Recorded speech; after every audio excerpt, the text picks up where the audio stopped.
നമസ്കാരം. ഇന്നൊരു കുഞ്ഞൊരു വീഡിയോ ആയിട്ടാണ് ഞാൻ വന്നിരിക്കുന്നത്.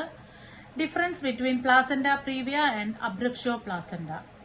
അതിൽ എന്തൊക്കെയാണ് ചെറിയ ചെറിയ ഡിഫറൻസ് മാത്രമേ ഉള്ളൂ. അത് നോട്ട് ഡൗൺ ചെയ്ത് വെക്കുക. ഇതിന്റെ ഡീറ്റെയിൽ വീഡിയോ എന്റെ ചാനലിലുണ്ട്. ഓക്കെ. പ്ലാസന്റ പ്രീവിയക്കകത്ത് there is painless bright red vaginal bleeding. Abruptio പ്ലാസന്റയ്ക്കകത്ത് there is dark red vaginal bleeding. ഇതാണ് മെയിൻ ഒരു ഡിഫറൻസ് എന്ന് പറയുന്നത്. അടുത്തെന്ന് പറയുന്നത് uterus is soft, relaxed and non tender in placenta previa. But in abruptio placenta uterus is painful, tenderness or both and it has a uterine rigidity. ഇത് രണ്ട് കാര്യങ്ങളാണ് mainly difference between the placenta previa and abruptio placenta. Detail ആയിട്ട് കാണാൻ വേണ്ടി video follow ചെയ്യുക. Thank you.